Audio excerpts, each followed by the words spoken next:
all sides includes three important points.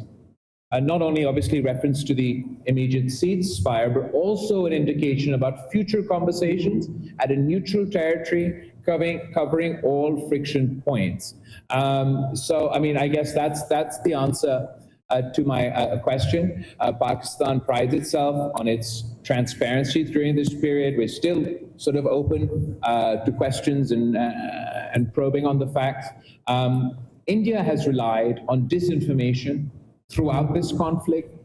Even during the war, the Indian media played the role of fake news and amplified some of this disinformation that originated from the Indian government. Sure. It's Ellen McMyer with the Associated Press. Thank you for doing this. The fact that the conflict is between two nuclear armed countries.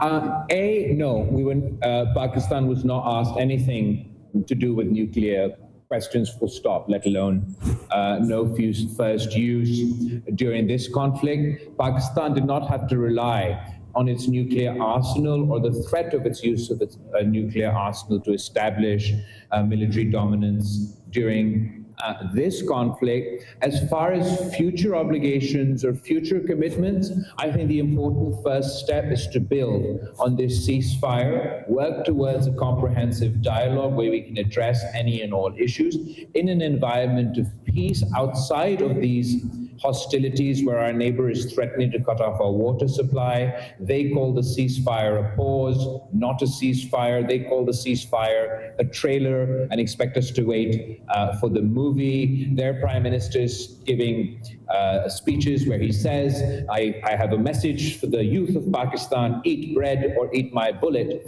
I think in that environment, perhaps that's not the most conducive to take revisions of our come up with revisions of our policy. However, I believe if we start moving towards peace, then there will be lots of steps that both sides could take to ensure that our neighborhood is a safer place. So here in the U.S., I would say there's a perception that the historical relationship between Pakistan and the United States is slowly withering away, that the United States is now trying to transition to a close relationship with India, and that in turn China is coming and taking Yusuf's place in Pakistan, and then that's adding a whole new dynamic. So as a delegation that came here to strengthen the relationship between Pakistan and the United States, how would you respond to that characterization?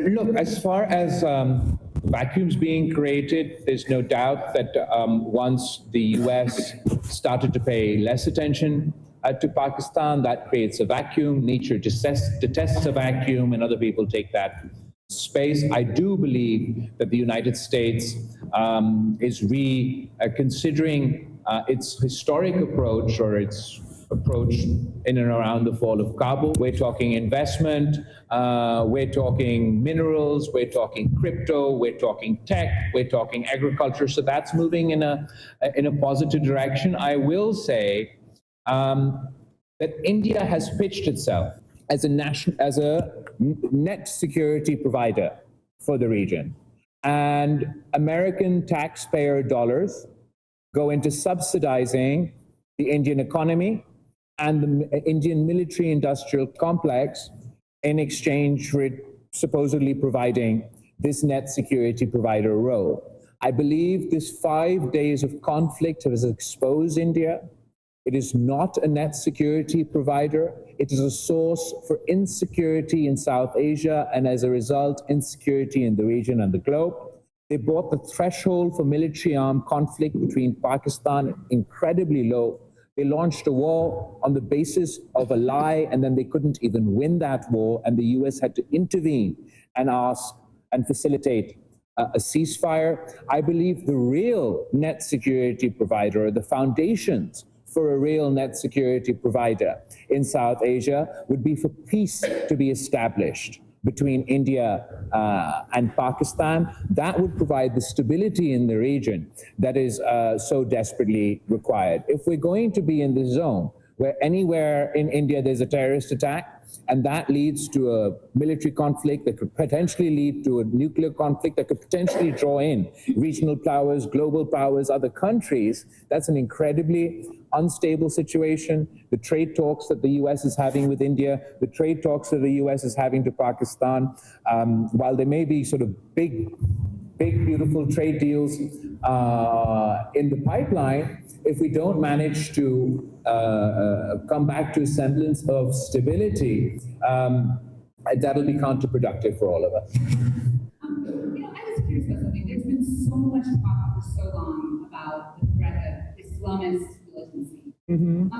What do you think about Hindu extremism? And do you think that that is an issue that the West, the United States in particular, needs to pay more attention to? I don't associate terrorism with any religion, with any culture, with any country. I believe terrorism has no borders, has no religions, and must be condemned across the board.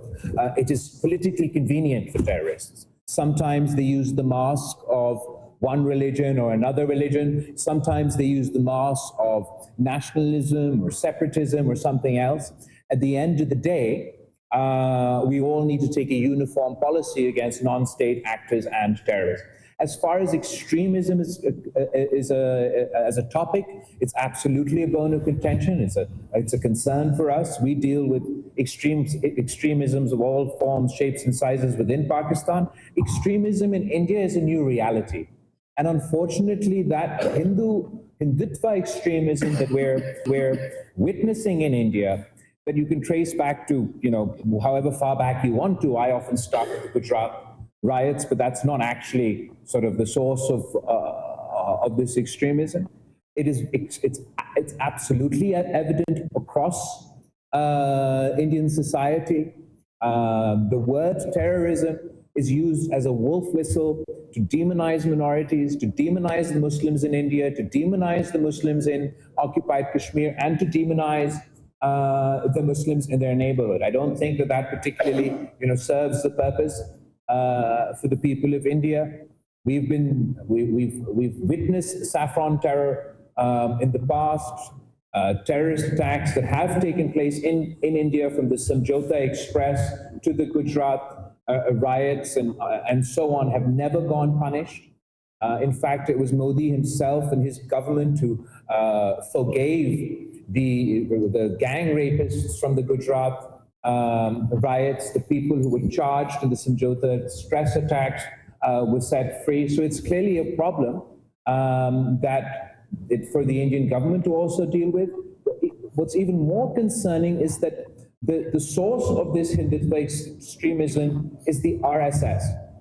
And the RSS is a branch of the political party that's in power in India, the BJP. So it's within that context that the decisions in India are being taken. It's within that context that their foreign policy decisions are being taken.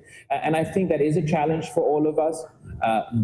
But regardless of all of this, our effort is to convince everyone that instead of finger pointing, instead of blaming one another and sort of getting caught in these vicious cycles, we need to get to a point where we're working together to combat terrorism. And as I said earlier, if India has any complaints, we want to address them, and we have a long list of complaints that we'd like India to address. Trade, that's something the President himself brought up there with the delegation last week. Is that something that has come up in your meeting with lawmakers and others, and what's sort of been the tone of that? And then secondly, on water and sort of the threats to that, what do you see as a solution? What can you give for lawmakers here in the United States and at the United Nations, and what's been their response to that? Sure, thank you. As far as trade is concerned, that was the conversation we were having before this crisis. It's a conversation we look forward to having now as well. The Commerce Secretary of Pakistan will be leading a delegation here to the United States to talk trade with his counterparts. We're pretty optimistic about that.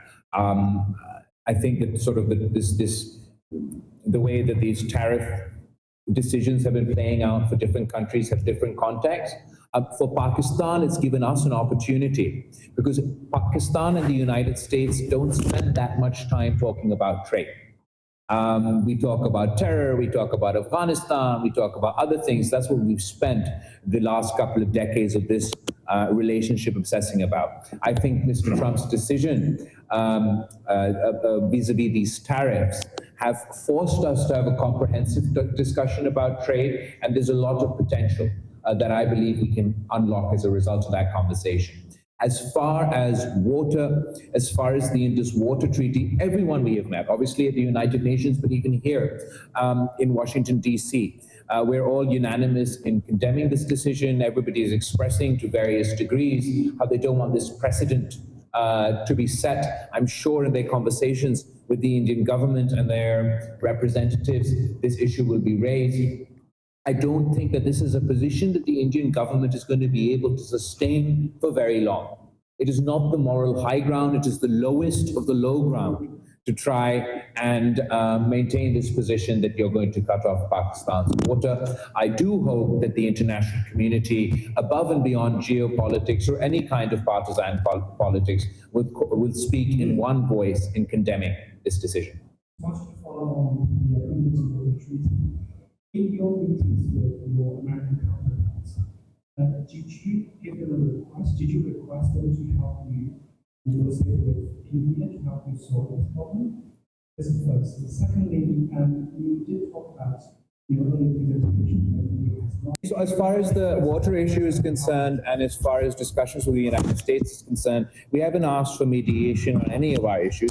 We have asked the United States to talk to India as a friend and convince them that we need to sit down and have a comprehensive dialogue encompassing all our issues. The United States representatives that we have met, be it at the United Nations or here at the State Department, obviously expressed concern about this decision and their desire to see this decision taken back. As far as the damage that Pakistan took, we did not lose a single jet in this conflict. We took down 6 Indian planes, but we had 20 Indian planes in our locked at the night of the initial attack. Because our armed forces showed restraint, they only targeted those planes that emptied their load on Pakistan and hit our civilian infrastructure and our civilians on that first night. As far as the damage as a result of the drones that fell within Pakistani territory, the missiles that were fired in Pakistan, the Pakistani government and the Pakistani armed forces have released a comprehensive report on that with pictures, with information, with everything. I'm happy to ask someone to share that with you. Thank you. In the current news to the energy minister for the economy, but where is there scope for cooperation with Pakistan? So I think the largest investment in Pakistan in the way of critical minerals is by North America. It is a Canadian company which is invested in Pakistan, and the financial closure is coming with the support of European Exim Banks and the US Exim Banks. It's all in process, but I think if you're thinking about the electrification revolution, you know that there can't be any electrification revolution without any carbon. And if you're thinking about going green, then you know that there can't be any green if there are no batteries, and there can't be any batteries if there's no lithium and some bunch of other critical minerals and metals. And Pakistan is very rich. Pakistan is open for business. We have a large number of North American companies that are coming to Pakistan. They're most welcome. And as I mentioned earlier, even as the energy minister previously, we've had some discussions about green hydrogen and green ammonia as well, but obviously that requires a large bunch of subsidy. So those were ongoing conversations, but this conversation about critical minerals and critical metals is real, it's happening. And as I mentioned earlier, the largest investor in Pakistan in the area of mining and critical minerals is North America. If you could share a little bit more about the tangibles with your meetings with the US officials here, it does seem as though there's a sense of heightened opportunity at this time as opposed to during the Biden era when it felt like Pakistan was somewhat shut out. As far as the Biden administration is concerned, at the tail end, I was foreign minister of Pakistan, and I certainly didn't feel shut out from the Biden administration. I believe Pakistan made important progress during those days. Obviously, there was a different context. This crisis has afforded another opportunity for us to talk peace, particularly given the role that the United States president has played. We're definitely leaning in on that. As far as Pakistan being on this list, I think given the progress that Pakistan has made by and large combating terror, the cooperation we have in the CT domain with the United States, I mean, if you recall, when the US president made his first speech, the second time around he became president of the joint sessions of Congress, there was one country that he thanked for their cooperation on CT, and it was Pakistan. So I think whatever metric they were using, and FATF, we went through a long, arduous process along with the United States and other countries. Again, when I was foreign minister, this process concluded, and Pakistan went from being on the gray list to on the white list. So I think whatever metric they're using to make these decisions,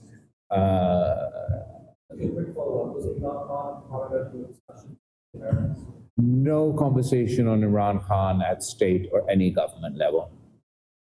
I would, if I may, I would simply like to add that I think President Trump is not getting celebrated enough for the role that he's played in establishing peace. I think he should be recognized. I think he's played a critical role. I think what we call the ladder of escalation between two equal states is not a ladder. One wrong step, it won't be a ladder of escalation. It could be an abyss. And I think there was a great intervention that the US president did. And I think he's not getting recognized enough for that. And he should be, both internationally as well as in the United States. He's playing the same role in terms of Russia and Ukraine. He's playing similar role in trying to settle the crisis, the humanitarian crisis, and the war crisis between Israel and Palestine. Hi, my name is Musla, and I'm with the Fox News channel. I just wanted to ask a question about Afghanistan and threats emanating from there. Did that come up in any of your conversations with the U.S.? Okay, thank you. That's a very good question. I think you've really hit the nail on the head. So far, a lot of the discussions, even a lot of the issues that India brings up and everything, are revolving around the consequences of post-Afghan 1. And all the terrorist groups, whether they're the Taliban, whether they're Al-Qaeda, whether they're LEJ, whether they're LAT, all one way and the other are the sort of baggage from that original crisis. And we're still facing the consequences of that war. The way in which the pullout took place in Afghanistan, the manner in which that weapons are left behind in Afghanistan is certainly posing a problem for us today. And I'm worried that the actual problem is what's going to happen with the baggage that we've left behind from Afghan 2. Today, it's affecting Pakistan. With the number of terrorist attacks in Pakistan today are more than any time in our history. The radical groups within my country have been empowered, been emboldened by what they see as a victory for the similar mindset within Afghanistan and are challenging the writ of the state in Pakistan. They're attacking our citizens, they're attacking our armed forces, they're attacking our policemen, and we're witnessing these terrorist attacks every single day. What's even more concerning is groups that operate in and out of there or sort of benefiting from the vacuum that's been created in Afghanistan post the fall of Kabul are now cooperating across the ideological spectrum. So disparate groups that have no ideological linkages, they don't have the same goal, the same targeted. They've even operated in the past but not cooperated. Now, because of the freer environment they're experiencing, they are coordinating. And we're seeing groups like the BLA in Balochistan coordinating with the TTP, who have no ideological connection amongst themselves. And what I'm worried about is if these groups can coordinate together, then the other groups, such as Daesh, such as ETIM, that are also operating in and out of there, they also might start cooperating together. And while today Pakistan is facing the brunt of this, tomorrow someone else will, which is why we're even more concerned that India is politicizing the issue of terrorism for their own, whatever the purpose is. Because when you politicize the issue of terrorism, it undermines the actual fight against terrorists. I think we need more cooperation, regional, international, on what are we going to do now that post-Kabul to deal with the remnants, with the terrorism that's left over. As far as the weapons are concerned, you'll be astonished to hear sometimes when we're fighting these terrorist groups within Pakistani territory, the weapons that they have procured through the black market that were left behind in Afghanistan are more advanced than the policemen that they're fighting against. They have night vision capability. I just learned this today, that they have night vision capability that's like fourth generation night vision capability that the Americans had in Afghanistan, that they didn't even sell to Israel. It was that advanced, this technology. And now this technology has found itself in the hands of extremists. So Pakistan is facing the blowback of that today.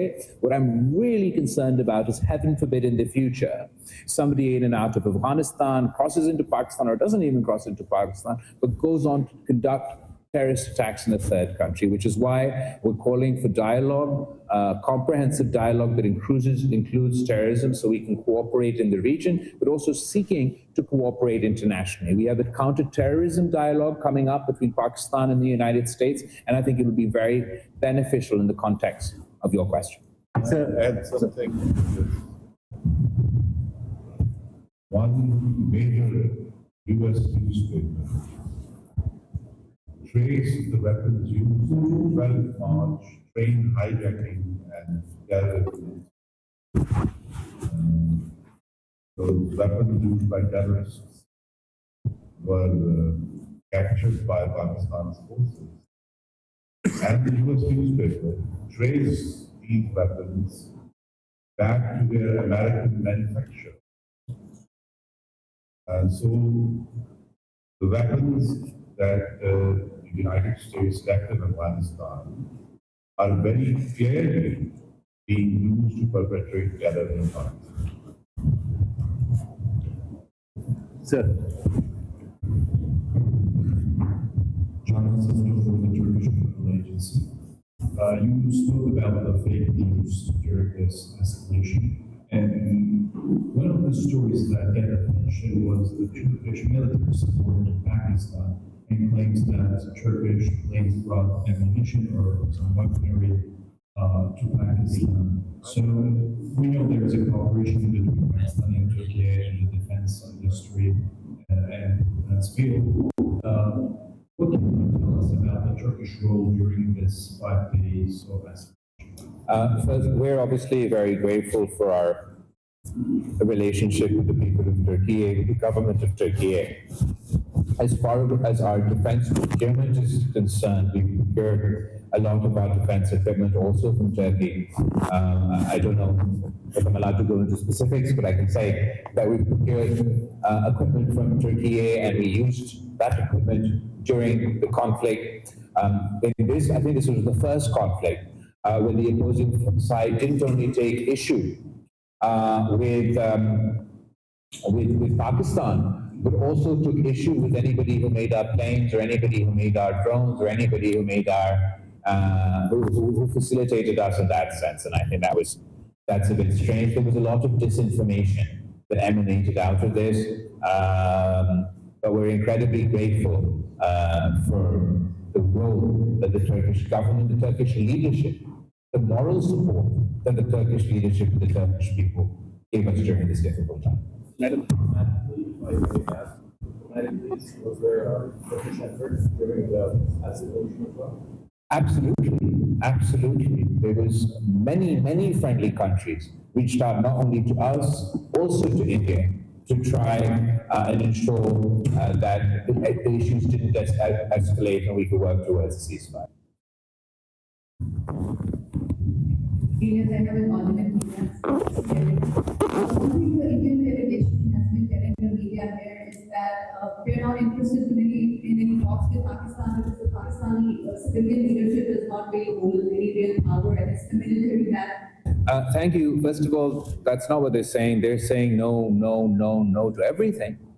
When the terrorist attack first took place, the Pakistani government, the Pakistani Prime Minister said, let there be an international impartial investigation into the terrorist attack.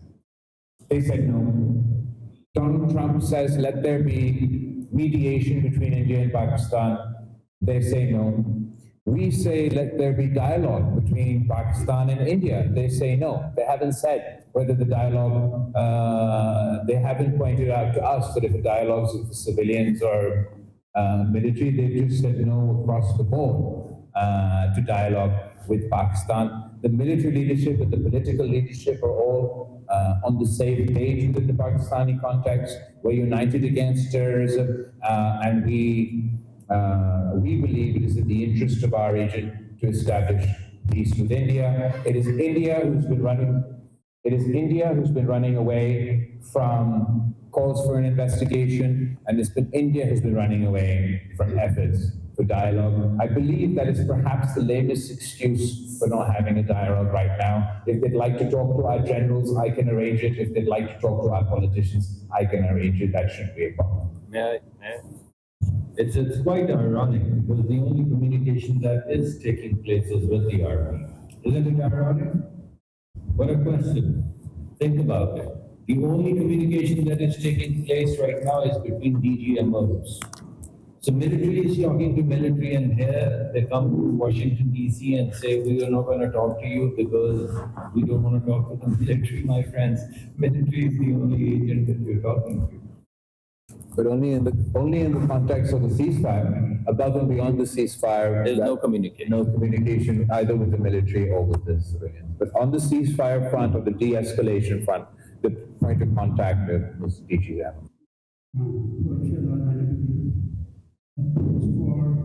For Indian delegation in Washington, they kept the narrative of I mean, I just think that the Indian delegation is getting increasingly desperate. If that's a narrative that they'd like to pitch, so be it. But that was not the basis of this conflict. Supposedly the basis of this conflict was terrorism. Terrorism that took place in Kashmir. They've cut off our water supply. All of these things have nothing to do with China. They might think that, I think that this sort of image that they've been trying to, this image about themselves that they've been pitching here in the United States, that we're going to be the net security provider, that subsidize our economy, subsidize our military-industrial complex for some future war within the region, has actually been exposed and backfired during this conflict. That a country that's supposed to be the net security provider for the region could not provide net security to their own people, could not provide net security to the occupied people in Kashmir, could not provide net security to their airplanes. So I believe the true path forward is for India and Pakistan to engage in a dialogue, to establish peace. Whatever excuse you want to make, sometimes it's this civil military excuse, sometimes it's this geopolitical excuse, sometimes it's this, oh, all Muslims are terrorist excuse, so we're not going to talk to Pakistan. It's getting, I mean, you can't be two nuclear armed neighbors with a conflict threshold so low and absolutely no dispute resolution mechanism. They don't accept the United Nations, they don't accept international law, they don't accept United Nations Security Council resolutions, they don't want mediation from the United States, and they don't want to talk directly with Pakistan. So would it make rational sense to any country anywhere that to have no dispute mechanism, no way to resolve your dispute other than to go immediately to war? I think that entire proposition makes India less secure, makes Pakistan less secure, makes the whole region less secure, and it's in all our interests to convince India to undo the decision that doesn't serve their purposes and come to the table and talk peace. May I add one thing? So this Chinese question is very interesting. I feel that it's quite, I mean, it's interesting because the second largest importer of Russian crude is India. What does that make India? And the shield that they have put, that they call S-400, is a Russian shield. It's Russian equipment. What does that make India? And the drones that they used were Israeli. So what does that make India? And the planes that they flew were French. So what does that make India? Isn't it crazy that we use some equipment because our axis to arms is limited. We like to diversify our armament, our arsenal. We reach out to the world to diversify our arsenal. And if we don't get anything from anywhere, we get the best equipment that we can. But no one says that this is a Russian bloc because of S-400 or because of the import of troops. No one says it's the Israeli bloc. No one says it's the French bloc. Look, this is between India and Pakistan. We have equipment that we buy from all over the world. That doesn't define any bloc. Good evening, to Mr. Bhutto, a question you mentioned that you had just learned today about the night vision goggles. No, I knew about the night vision goggles. I knew that night vision was a threat to us, and I didn't understand how they had this visibility. What I just learned today, that this technology was so advanced and so guarded by the United States that they didn't even sell these fourth generation night vision equipment to their ally Israel, but they left it behind in Afghanistan, and it's now being deployed by terrorists. Thank you. I was going to ask you who told you that, and how did you learn that? Are you sharing that? Do you consider this a threat now, based on the night vision was always a threat. The weaponry left behind in Afghanistan was always a threat. It's all old news. The only new news for me, I learned from my ambassador while we were discussing this today, that that equipment, the specific night vision equipment, was so advanced, this fourth generation night vision equipment was so advanced that America didn't even share it with their closest allies. It was only in their own army's use. They left it behind in Afghanistan, and as a result, it is now in the hands of the Taliban. I don't know who else they're selling it to, where else it would have reached. And that's one example. There's obviously lots of other weaponry and other things that we now have to face the battlefield. Maybe the ambassador can share more details.